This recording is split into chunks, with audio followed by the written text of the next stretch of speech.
Think forward. Think Research Channel.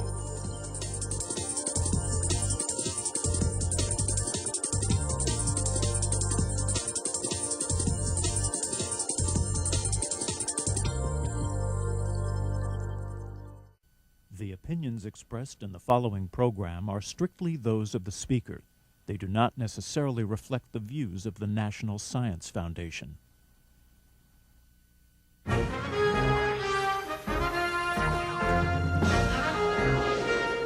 From the National Science Foundation, where discoveries begin.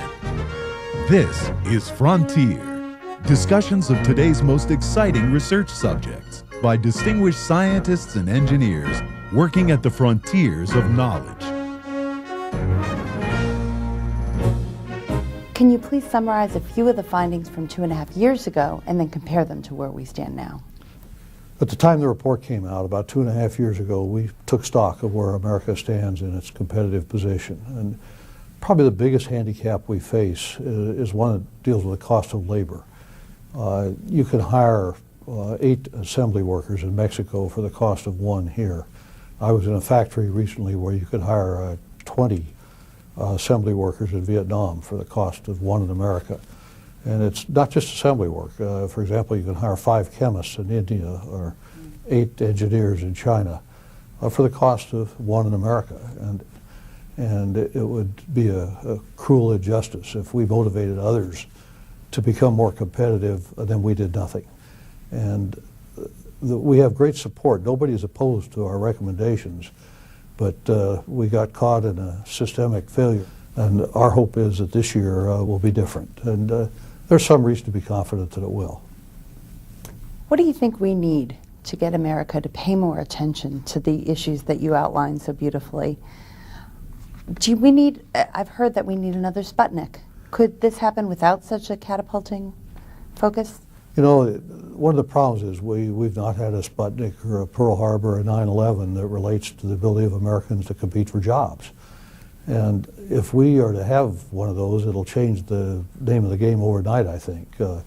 There's a real analogy to where we were when Sputnik went up to where we are today in terms of our science and engineering prowess as a nation.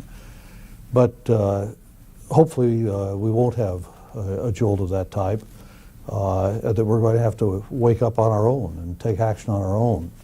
I think the kind of thing that could really change matters would, for example, if China put on a real space spectacular, something that we haven't done involving humans. And that's not out of the question, but I don't want to count on them to wake us up. It's time for us to deal with this problem on our own. And the thing that makes it so hard is that you're dealing with a problem that's not here today. It's a problem that's here, it started today, but it won't really impact us in a deep way for some number of years. The reason you've got to deal with it today is when the answer is to create more scientists, when the answer is to do basic research and produce products from it, you're talking a 10 or 15 year lead time. And so if we don't start today and 5 years from now we discover we're in trouble, we'll have 10 years before we could even begin to really dig ourselves out. We're in the midst of a pretty heated political campaign in which there's lots of talk these days about our economy, about our infrastructure. Do you think there's enough attention paid to science and engineering? There's been virtually no attention paid to science and engineering in this year's political campaign. I could only think of one question that came up in any of the debates that even related to the topic. The connection has not been made generally between jobs and prowess in science and engineering. And numerous studies have shown that the growth in the gross domestic product in the last 50 years has been largely due to science and engineering. The increase in our efficiency as a nation has been science and engineering.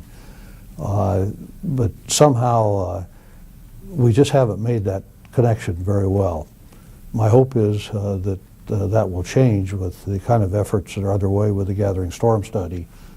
Can you talk about the formula for that commitment? I've mentioned political leadership.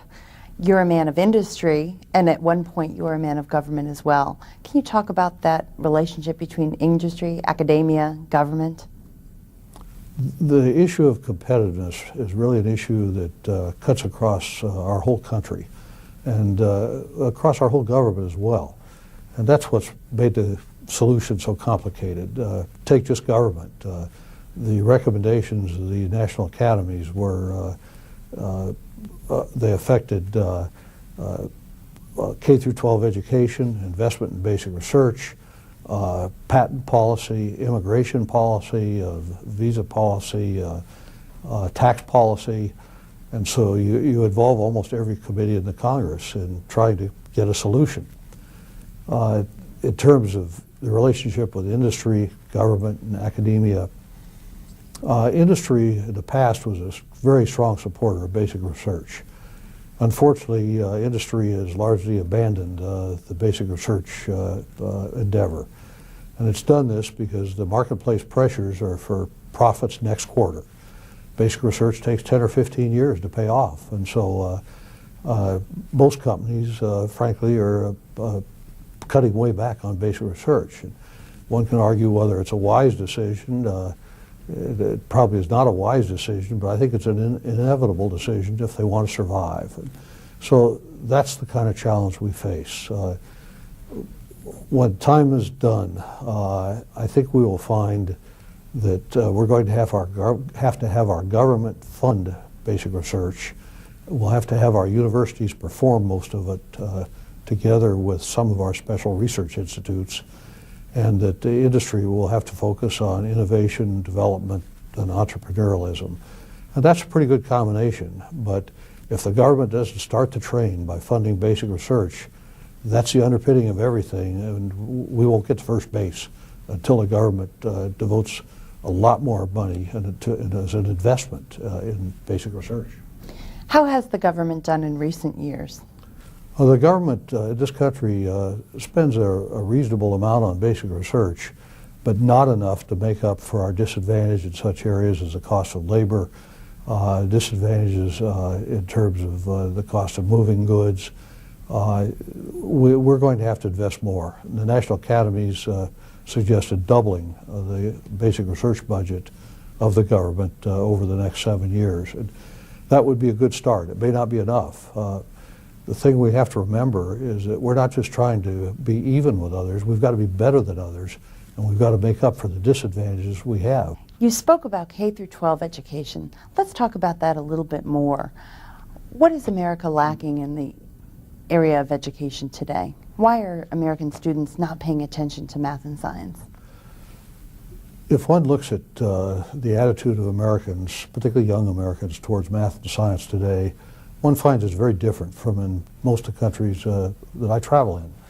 I've traveled to 104 countries in the last few years, and in most countries, particularly the developing countries, math and science is viewed as the way to the future. It's viewed as the gateway to a better life. And they see what the impact that these fields have had in America. All the new products we have that come out of work in research in math, science, engineering.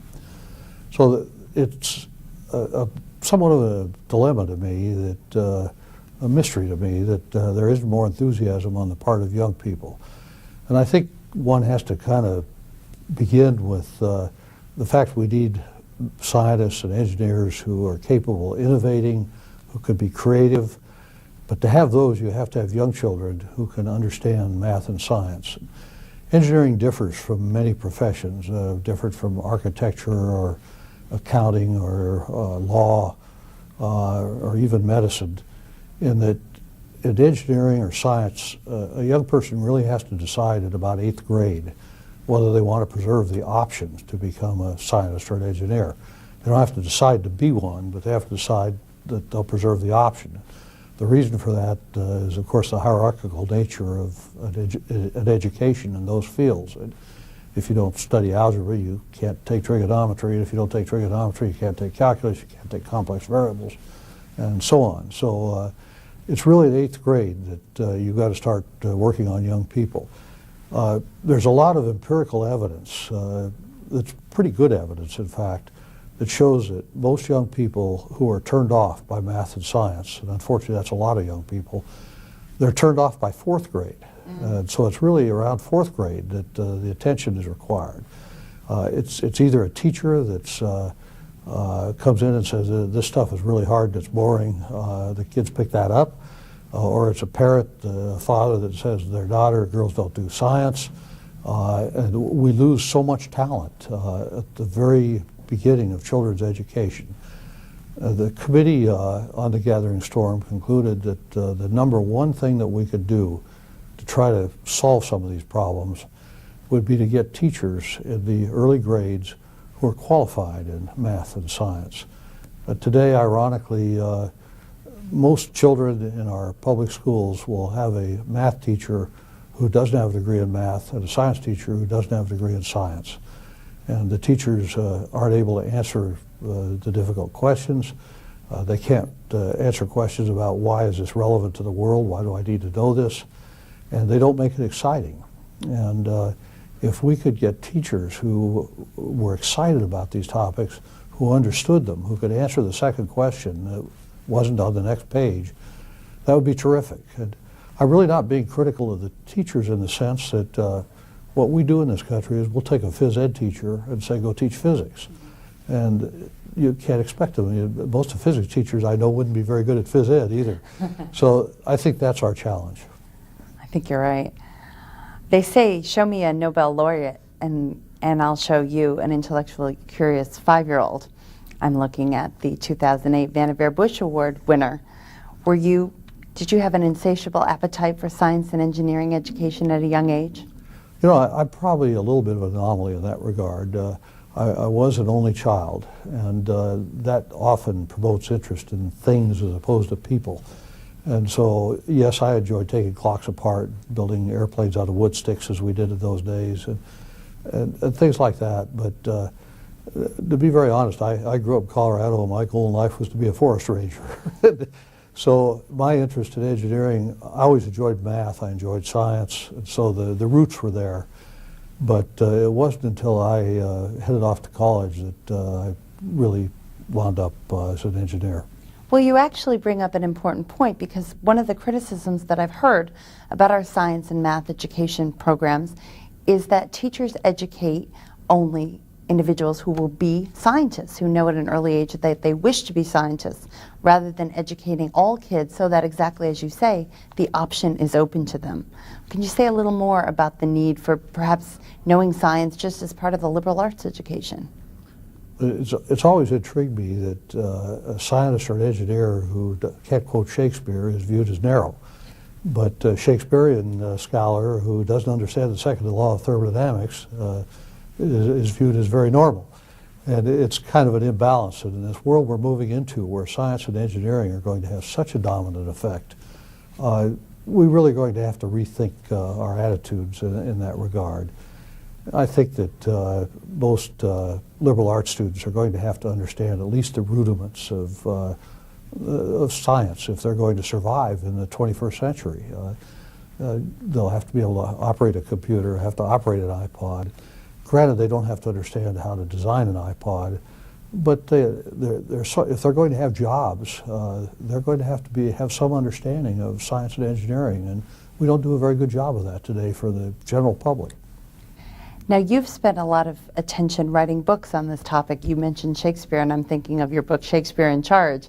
Provocative title. Tell me about your writings and how they've contributed to the understanding today. The book was written about the time that the movie Shakespeare in Love came out, and we had the same publisher, Miramax, and they published books as well as make movies. So we wrote this book, the intention of which was to show how Shakespeare would advise managers in the 21st century to deal with problems they face. And it turns out Shakespeare is a treasure trove of information about how to deal with problems. And because Shakespeare posed lots of problems, and Shakespeare knew more, I think, about people than anybody who ever walked.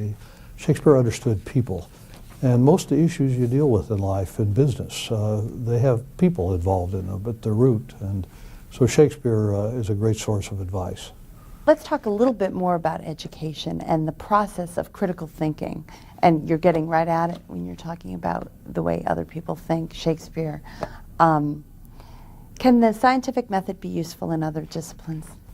The scientific method is really very fundamental to logical thinking, to almost any task that a person undertakes.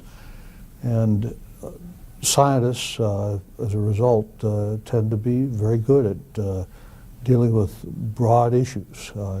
Today, of the Fortune 500, the undergraduate study area that's most common is engineering. And people don't think of that, but there are more Fortune 500 companies today led by engineers than by any other single discipline. So there's a great benefit to the study of science and math and engineering, even if you don't want to become a scientist or a mathematician or an engineer. And I've talked to the deans of many universities, and there's a clear consensus that they like very much, particularly deans of law schools and business schools, a little less so medical school. But they very much like a degree in science or engineering as an undergraduate degree. Can you talk for a moment about the interdisciplinary nature of science and engineering today? I sense that the problems today are much more multifaceted and require a much more interdisciplinary approach. Science and engineering today is changing in a number of ways. Two that really stand out. One is that the individual inventor, the Ford or the Edison or the Bell, there's still a role for them, but it's a much diminished role. Problems today are so challenging and so difficult that it takes large teams of people to be able to solve the problems, to create new products. And the second issue I would cite is very closely related to that one, and that is that today most progress is not made in an individual field. It's made at the intersection of fields. And one sees that, for example, in biofuels. You have the biological sciences and chemistry and engineering coming together. In solving the human genome, it was really work in robotics and computers that made that possible. Or while I'm on the subject of medical devices and the likes, most medical imaging devices today were made possible by advances in mathematics and electronics. And so there are these couplings that come together that create new opportunities. And it's not possible for every individual to understand all those fields. So what you kind of have to have are some specialists in each field, but then some individuals who are cross-cutting individuals, people who can cut across fields and integrate them. And that's where most of the progress will probably come in the years ahead. In that spirit of cross-cutting, of taking advantage of expertise in various topics, various disciplines, do you see a role for international collaborations? We talk about competition, but what about the value that might result for collaborative relationships rather than competitive ones? Collaborative relationships in research are a fact today, and there are probably relatively few research projects of any magnitude that don't involve people from various countries. One is because the knowledge is much more widespread today, the talent is widespread. The other is that some projects are simply so expensive that no one country can undertake them. The International Linear Collider, the high energy particle accelerator, is an example that probably no one country can afford to take that on by itself. So you do have these collaborations, but at the same time we compete. And we compete for jobs in this country, but in some cases by collaborating you can create even more jobs than you can by working yourself. What advice would you give to today's scientists? What areas should they be focusing? One of the hardest things to predict is where science is headed, and we have a long history of doing poorly in that regard. So I'm always reluctant to try to predict where science is headed, but in engineering. But certainly a couple of fields stand out. Nanotechnology is on everybody's mind.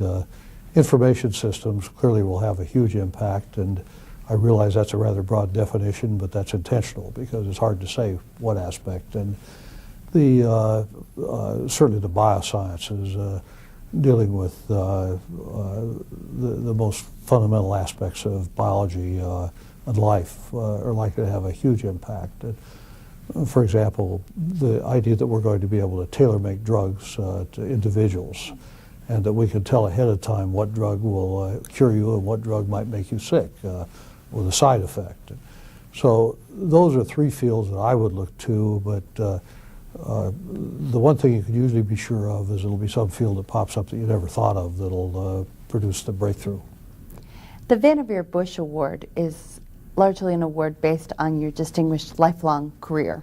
You've had an impressive career with many facets, many novels, advocacy roles, etc. What are you most proud of? I'm often asked what I'm most proud of, and frankly, the first thing that comes to my mind is my family. It's not science or engineering, it's my family, and that would be my answer. In terms of science and engineering, most of the things I've been involved in recent years have not been individual accomplishments where you come up with some great idea and win a Nobel Prize. That's not me. Most of the things I've been involved in have been team efforts, and so I think my pride is in being able to bring people together to work and do things that none of us could have done alone. And I've also been very fortunate in my life. If I think about this Earth has been around here 4.5 billion years, and humans have been around here for, depending on what you define a human as, but 100,000, 200,000 years. And I lived in this little sliver of time when humans first left this planet, when they first flew, and I wound up as an aeronautical aerospace engineer. And think of the odds of my being here at this time. And so I got to play a tiny part, for example. I'm not being modest, I mean a tiny part, but in putting 12 of my friends on the moon and getting them back. And how good's it get? When I talk to young people about the excitement of science and of engineering, and the kids say, well, there's nothing exciting about science or engineering. Well, try watching a couple of your friends climb up on several 100,000 gallons of liquid oxygen, liquid hydrogen, and light the match under them, and see how exciting that is. It's an exciting field. Now tell me, is America falling off the flat Earth? I think there's a very great danger that America may be falling off what's called the flat Earth. And that's a reference, of course, to Tom Friedman's book that deals with America's competitiveness. And after the National Academy's report came out on the competing in the global economy, I wrote a shorter piece myself with the idea that it would be more readable by the layperson. And the academies tend to be fairly scholarly, and I wanted to write something that was a little bit more fun and more interesting, to be very candid. So I did, and I titled the book, Is America Falling Off the Flat Earth? And the answer to the question today is yes, without question. Can we climb back on the Earth or stay on the Earth? We have time, but we need to get going. Others are moving ahead very quickly, and we're falling behind. And we're falling behind in our investment in science. We're falling behind in our development activities. We're falling behind in our education of our children. America needs a wake-up call at this point in this field, and hopefully the national academies were able to provide one. Where do you see the most hope? In the 2.5 years since rising above the gathering storm, obviously these recommendations will take time to catch, to be fully implemented, but where are the signs good? I've worked probably on 100 studies in my life, like the gathering storm, of which maybe 8 or 9 had a fairly big impact, and of which another 20 had a little impact, and about 70 of which wound up on a library shelf somewhere gathering dust. And the gathering storm is one that's had an impact. And granted, we've not yet turned the budget around, which is something we have to do. We haven't solved the K-12 problem, but we do have people's attention. We have right after the gathering storm report came out, a op-ed appeared, or an editorial appeared in at least one newspaper in every state of the union supporting, in general, our findings and our recommendations. So there's been an impact in terms of creating awareness.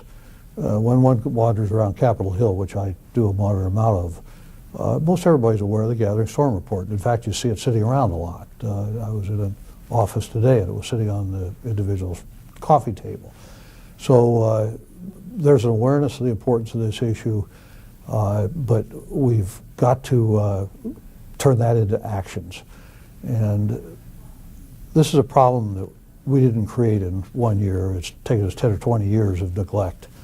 It wasn't one administration that created this problem. This has been a long-term thing and building up. And we're not going to solve it in 1 year. We don't, you can't go out to an 8th grader and say, I want you to be a PhD in physics tomorrow. It takes time. It takes time to do basic research. And even when basic research is successful, it takes time to turn them into products. So it's easy to be discouraged, but frankly, I'm not discouraged. I think that this is important. People realize it's important now, and it'll take us a little while to get the legislation we want, but I think we'll get it. For years, people have been talking about international competitiveness, trying to instill fear, worry, talking about the international situation. Yet the Gathering Storm really has enjoyed some traction. Why do you think that is? I've puzzled a great deal about what it was that made the Gathering Storm different from most other reports that are conducted here in Washington, and there are hundreds of them every year. I've contributed to a lot of those. And I think the several things caused the Gathering Storm report to have at least the traction it's had. Probably the first thing is that we dealt with a real problem, and people realize, they're realizing that it's a real problem. The evidence is there. It's incontrovertible, I think. And so once you pointed out to people what was happening, they were aware of it. Second, it deals with something everyone cares about. It deals with jobs. Most of the time in the past when I've tried to promote investment in science, I, like many of my colleagues, we go to Capitol Hill and we get all excited to tell them about bosons and mesons and the Higgs particle and this and that, and their eyes glass over. This time we talked to them about jobs. We said that jobs in the future are going to depend on this nation's prowess in science and engineering. And we were able to build that case so that it's fairly convincing, I think. And that, I think, is part of the reason that we've gathered attention. The other, of course, is that we had 20 people who work on the project who came from vastly different backgrounds. And we were virtually unanimous. We had 20 different recommendations. We had 20 people, which, is, my arithmetic is right, comes out to almost 400 opportunities to disagree. And we only have one disagreement out of that entire batch. And these are people, there were CEOs from a number of companies, there were presidents of a bunch of universities, there were Nobel laureates, head of a superintendent of state school system, former presidential appointees. One of our members went on to be Secretary of Defense right after we finished our work. So it was a group of people who were individual, independent thinkers who came together. And when you put out a report saying that all those people agreed on these recommendations, it did have some weight, I think, I hope. What's next for you? Well, I'm still committed to the subject of K-12 education and basic research, and I intend to stay after that. And particularly in the K-12 education area, this symposium tomorrow is being sponsored in good part by the National Science and Math Initiative that was created after the Gathering Storm study. And its purpose is to find around this country pockets of excellence in science and math education, K through 12, where people are doing things differently, where they're getting results. There are some of those out there. There are actually quite a few where they're doing things that are really exciting, that kids are learning. The problem is there are 15,000 school districts in this country. And so somehow we've got to replicate these pockets of excellence. And we can't do it one by one or we won't live long enough. And so the purpose of this group is to try to replicate on a large scale some of the successes. And I intend to devote a lot of time to that. Many of our scientists at the National Science Foundation come from the academic world. You, by contrast, are from industry. Tell us about the aerospace industry. Tell us about the technological challenges it faces today and if it will pony up. I spent most of my career in the aerospace industry, which is really an exciting field. It's a young field where we're still learning to do things. But the accomplishments have been enormous. You think you get on a commercial airplane today and your chances of landing safely where you want to go are almost a certainty. Granted that some of the peripheral aspects aren't very comfortable, but airplanes work today. They're very reliable. There's a lot of space to be explored that hasn't been done yet. Hopefully we'll put humans on Mars one day. Hopefully we'll put an observatory on the moon. Hopefully somebody can land on some of the objects that fly around in space. There's so much to be done in that regard, and the idea of a supersonic transport is something still off in the future, but we probably shouldn't give up on yet. And it's a field with great opportunity, as are most fields of science and engineering. They tend to renew themselves. Any regrets as you look back in your career, a point at which you wish you had chosen a different path? I really don't have any regrets about the career I chose, or really how it played out. I've been awfully lucky, if you think about it. I grew up in Colorado. I have wonderful parents, but nobody in my family had been to college before, and only one had been to high school. And engineering is kind of the, what would you call it, the opening door, or the first profession for kids from families like that. And that's one of the great things about engineering. They don't tend to become lawyers or bankers or whatever, doctors. They become engineers. And so it's a profession that served me well. I hope I paid back a little bit, but it's been a great ride. I think you've certainly given back a lot. Thank you. Thank you for joining us.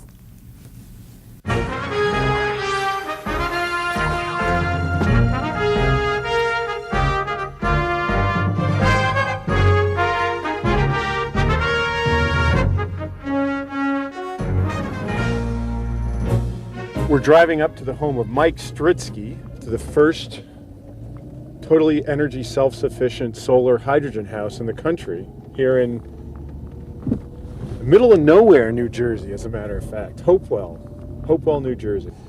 Put together by one very dedicated engineer with a vision, and that vision was complete energy self-sufficiency. He powers his house with energy from the sun. He's got solar panels on the house. They collect energy and charge a bank of batteries in a garage, and the overflow in the summer months goes to generating hydrogen by electrolysis, which runs a fuel cell in the winter when he can't get enough solar energy to run his house for all of his needs, for all of his energy needs. We're pulling up on a cold winter day right now to talk to Mike about his vision and how he built it. Look at that. Gotta love a house with a tank farm. Yeah, that's something you don't see every day. But the interesting thing about that tank farm is it only holds the energy of one SUV parked in someone's driveway. Yet it will power my home for the entire winter season, 3.5 months, along with the solar. The safety of hydrogen is evident in that every major automaker is going to hydrogen fuel cell vehicles stored at tens of thousands of pounds rather than 200 pounds like you see in these tanks here. So the energy density of what you see here is not very much. The total energy in these tanks is the equivalent of about 56 gallons of propane, and there's no potential for leaking or causing a fire or hazard or explosion. Okay, let's go out on a limb here. Let's say I don't want 10 huge tanks in my yard. Okay, there are options to doing that. Right now, the technology exists to put hydrogen in these tanks at high pressure, which means you would take the 10 1,000 gallon tanks here you see, and instead of being at 200 pounds pressure, it would be at 6,000 pounds pressure. And that tank will be able to be buried underground. This technology is already existing now. When this system was designed, it was designed to get through the code structure and to educate the building departments in the towns about hydrogen. And the easiest way to do this was to use something that they were already familiar with. So I tried to mimic a propane installation down to the valves, the fittings, the regulator, the amount of pressure, so that they had valid arguments on either side as to why this system should move forward. And the conclusions were that this is much safer than propane, And in addition to that, it's a renewable fuel that has no shelf life and that is far safer than propane as a fuel. And it can be done under the existing code structure. That was the hardest portion of this project, was to convince the town and to educate the state officials that this was a safe installation. And you've got to remember, hydrogen in industry has been used for over 100 years. The only thing that's different here is the application. What I'm doing in this home is not new technology. This is not cold fusion. What's happened here is we've taken 40-year-old technology that's been used in every manned mission since Apollo in the space program, and electrolysis, which has been around since the dawn of chemistry, and mated them together along with solar to be a total renewable energy system with storage that does not create a carbon footprint and has no shelf life. So this is the ultimate energy storage system. And even though it's big here in this prototype, the next system that I'm going to build is going to be 1/50th of the size. We've got some panels down here, solar panels that is, and some other solar panels completely covering this roof. And the ones on the roof are totally covered with snow. That's got to be a problem, right? Not for long. If you ever remember building snow caves when you were a kid, it was light inside. The same factor works for us here in that when the sunlight hits the snow, it passes through the crystals to the black background on the panel. It generates heat and then a film of water. It won't freeze up again because snow is an insulator. The snow will slide off the panel and then you'll continue to generate electricity. So the answer is that the snow will melt off of these no matter how cold they are, as long as you've got bright direct sunlight, because it will generate enough heat, create that film water, and just slide right off. So snow is not a problem. And as you can see today, it's snowing. I'm generating power even through the little bit of sunlight that's going through the snow. Well, now you get to see the fun stuff. This isn't your typical garage. No, it's not. This is not the average homeowner's backyard workshop. Well, let me go through the entire system on how it works. These 4 red boxes you see here are your AC to DC inverters. They take DC solar panel power from the roof and they convert it into AC power, which is your typical house current. From here, it goes in and it feeds the 2 yellow inverters that you see there. Those take power from these inverters and from the battery bank and charge the battery system and power the house. Once these batteries are full, I have extra power in the summertime. There's no place for this power to go. I take the excess electricity that's been generated from the solar system and I put it into a device all the way down the end here. This device is called an electrolyzer. Runs that electricity through water to create hydrogen gas. This is the separator here, and fill the tanks that you saw outside. So during the summer months, I make 19,000 cubic feet of hydrogen from water and excess power from sunlight. During the winter months, which we're in now, I take the gas that's in those tanks and I run it through a fuel cell to create electricity, heat, and 100% chemically pure drinking water. Mike, we're in your basement. What are we going to see now? This is where I eliminate the biggest portion of my electric usage. What you see here is a geothermal heating and air conditioning system. This system is capable of supplying all of the heat and air conditioning needs of the house based on renewable energy that's generated. But what's special about this system is that it does it so efficiently that if you were paying a normal electric bill, you would be able to reduce that by almost 85%. The system works very simply. In the front yard is a heat exchanger loop. There's a mile of thick wall copper tube buried 6 foot underground. We extract the heat this time of year from the ground and bring it into the house, raise it up the 12 degrees we need to heat the house. Since I have an unlimited heat sink out in the front yard, it never gets colder essentially than 56 degrees. For every kilowatt of energy that I place into my compressor, I get 4 out in heat. So it's a very efficient system. Any heat left over from the heating cycle goes in to heat my hot water. So there is no waste in this system, and it's extracted from heat that naturally exists in the earth rather than having to extract it from fossil fuel, and in my case, use renewable energy to do it. The system during the summer months produces all of my hot water. Essentially what you see here is a hot water storage tank that picks up the heat that's from in the house and puts it into my hot tub storage tank here. Wait a minute, hot tub? Yes, I said hot tub, not one of the things you would find in a renewable energy I like home. this system. Well, like I said, during the summer months, it's $1 a day on a 3,000 square foot house to do the air conditioning loads. And the bonus of this is I'm able to extract heat that would normally been blown off into the atmosphere and put it into my hot water where it's usable for my hot tub, my swimming pool, and my domestic hot water. What a bonus, huh? During the air conditioning cycle, it takes less than $1 a day's worth of electricity to air condition this house, since I'm not making up any differential. I'm grabbing 56-degree ground temperature, I'm transferring it into the house by the means of the compressor, and I'm air conditioning my home. It's usually about 63 degrees in here. People come in and comment how chilly it is. And that's done for approximately $1 a day. The heat that's picked up in the house has a special use. I have a double wall heat exchanger, which I'll show you over here. It's right in the back here where my hand is.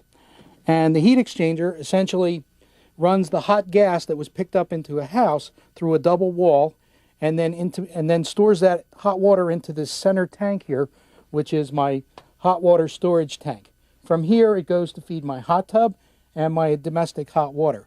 So for the price of running the air conditioner, I get free hot water to heat both my hot tub and my domestic hot water. So the system is great. So it's not only how you generate the renewable energy, it's how you use it. And I'm not giving up any amenities to do it. I'm doing it through technology. I got to confess to a little appliance envy here. Yeah, these are the latest washer and dryers from LG. This is the most efficient ones that are out there on the market. And what really sets these apart from the traditional washer and dryers that most people have is the technology. For instance, the washer here uses 80% less water and gets the clothes just as clean, if not cleaner. But if that wasn't enough of a bonus, this particular washer, if you were paying for electricity, would use about $10 a year in electricity. Now, that what makes it even more efficient is the fact that this washer will spin the clothes at over 1,300 revolutions per minute, essentially drying the clothes using centrifugal force. When the laundry comes out of this washer, it's essentially almost dry just from the mechanical energy of the centrifugal force. Now, if that wasn't good enough, the dryer here is a smart dryer. We have it hooked up to hydrogen, so I'm drying off the hydrogen I'm making from my solar system. But this has a humidity sensor in it.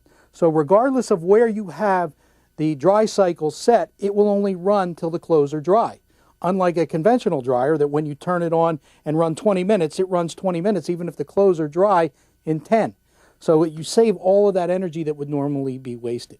This looks like a pretty typical circuit panel box, but it looks like you've got a double breaker there on top.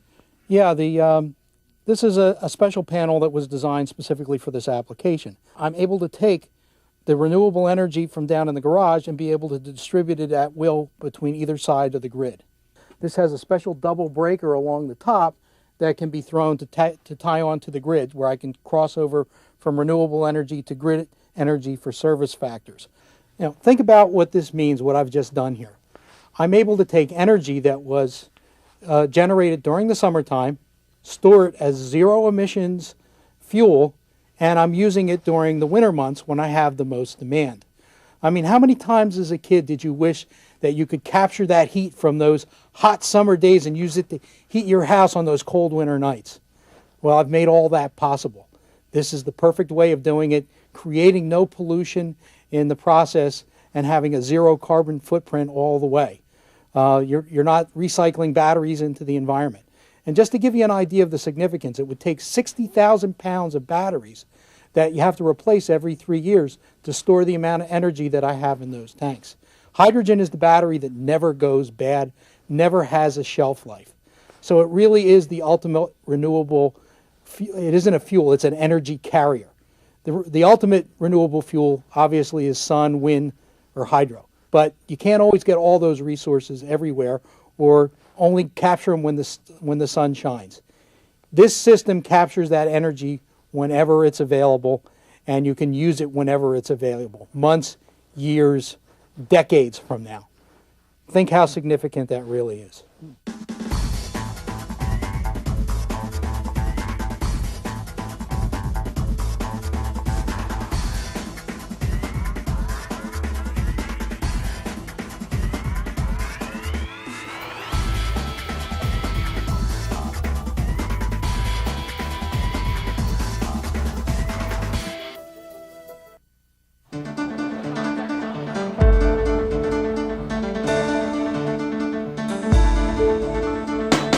glitzy high-tech devices that provide us more information, connectivity, and convenience than ever.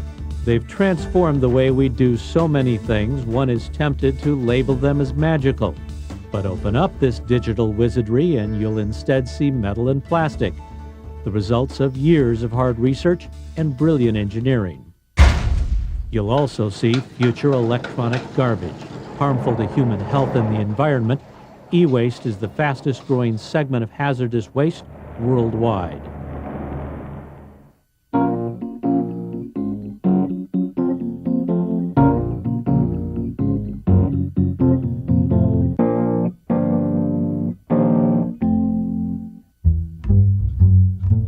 As much as 30 pounds of metal goes into a desktop computer.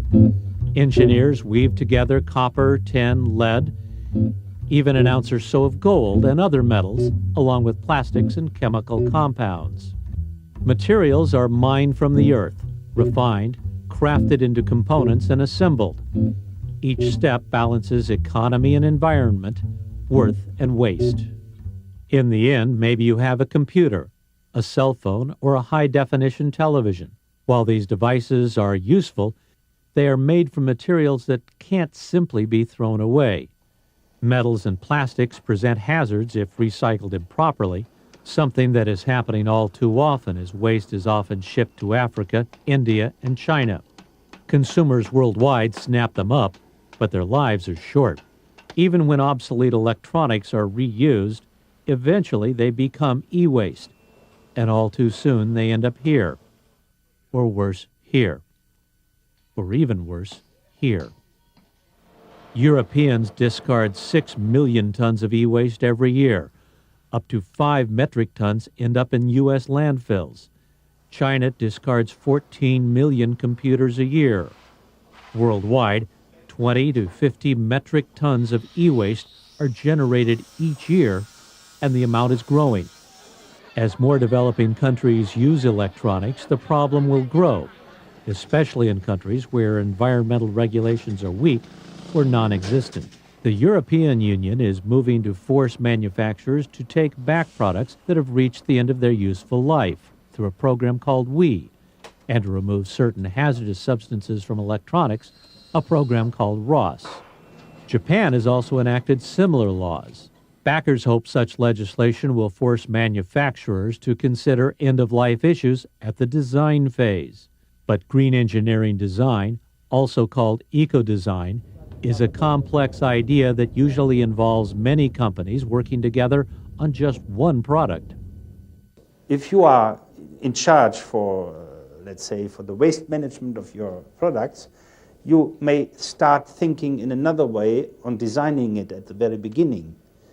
There's not so much deep thought involved here, but an awful lot of very careful looking at what you're doing and trying to do it better or slightly differently. This thinking is more than just building a device from non-hazardous components.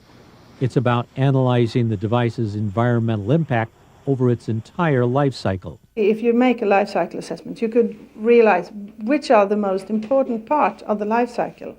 Is it during when you are producing the raw material? Is it when you are producing your product? Or is it when you are using the product? Or is it the end-of-life treatment, which is the important thing? And then you could go to the product development department and say to them, now we realize that the big environmental impact is from this or that, and then please do work on that. This is a lesson the European Union learned only after they banned lead in electronics. Lead is an important component of solder, the very thing that has been used to connect components since the earliest electronic devices. Lead tin, that combination of those two elements, it's actually something that's pretty special. It's a metal, it conducts electricity, it conducts heat. It's a pretty ideal material in terms of being able to melt at a low temperature, wet it to other materials, and then cool it down and have it behave in a circuit board. A silver-copper-tin combination was introduced as a lead-free solder to comply with ROS, but a full analysis was done only well into the process. It turns out mining silver is harder on the environment than mining lead. I think the microelectronics community was caught a little bit flat-footed when this ban was coming into effect. They hadn't really considered what the different alternatives were long enough ahead of time and done the life cycle analysis to really see what was going to happen. In addition, the new solder joints were weaker, making things like cell phones easier to break. So it can only take maybe half as many drops as one originally was able to do with this lead tin solder. The EU granted exemptions for things like aircraft, military, medical devices, and servers. With a very complex product structure in our high-end servers, we need various stages of reflow. So there is a server exemption at the moment, and we have a hard time basically to implement lead-free soldering throughout our product groups. Not everyone approves of the ROS exemptions. Clearly, Greenpeace wants companies to go further than the ROS directive. It is a minimum, and there are far too many exemptions, and the exemptions are growing by the day. Researchers are pleading for more study. We want to make sure that if you buy a cell phone, that it's going to last at least as long as the cell phone that you have now. It's not an environmental bargain if you have to buy twice as many devices, twice as many cell phones, twice as many Sony PlayStations, because the first one breaks because this new material isn't quite as good. This may not be important for all electronics. For example, consumers move on to the newest cell phones and cameras so quickly, the old ones don't have to last very long. However, the lead issue has European Union officials thinking more critically about the impact of electronics. A new directive, EUP, or energy-using products, will require a complete life cycle analysis of products. That means what is the environmental impact coming from the use of resources, the production of these products, the use phase, and what's about recycling. The use phase is emerging as a critical point that will need further examination and action. Everyone I looked into, they have their main environmental impact during use phase because of energy consumption and other things like that. The use phase is where people are using the devices and the devices are using energy. The impact of one device is minimal, but when you look at all the devices that are being made and will be made, the projected energy use is significant. There is a huge explosion of energy consumption all over the world. And there is an estimation that there will be somehow 60% energy increase. That energy will have to come from either conventional or alternative energy sources. There are conflicting estimates of how much electricity clean energy may supply. Environmental groups say it could supply up to 50% if governments crack down on using fossil fuels. But the International Energy Agency says the figure is more likely about 14%. The technology for green energy is immature. For example, wind energy has been around for years, but many problems remain, such as you have to go where the wind is, and you have to build efficient transmission lines to bring it to population centers. In countries like the United States and China, for example, this is a major challenge. I mean, if you go to the Dakota Plains, there you have the wind resource, but you don't have the demand. But we have, for the time being, not the transport infrastructure to ship huge amounts of electricity, which we would generate in these wind-rich regions, to the centers of consumption, which would be California or the East Coast. That means energy-efficient electronics are vital. You actually don't look at the part of the system, you look at the entire system. You don't look only at energy supply, not only at the windmills and renewable energy supplies, you also look actually at the demand. Which means coming up with devices that are more energy efficient. But will that be something the consumer wants? Opinions are mixed. Almost all inquiries are coming from commercial customers. Only very few are coming from the consumers. We did some research into that. One of the major reasons is that the consumer just doesn't understand. We predict there will be a time when product manufacturers are competing with each other on the market with the environmental compatibility of those products. Others see that even without consumer support, it can benefit companies. Eco-design is a way to earn money. Because if you make eco-design in a proper way, you usually save a lot of material or energy, and that is savings money. But there's more to it for companies than just money. If you avoid toxic materials, you also are avoiding the potential for legal liability in the future. And one increasingly, I think, with young people that have grown up thinking that the environment is crucial to them, your employees want to work with companies that are environmentally responsible. But toxic materials are a part of everyday electronics. Designing them out is much more than swapping a few parts. It's a challenge that involves rethinking the basic building blocks of many devices we rely on every day. And such a challenge will require some very innovative engineering.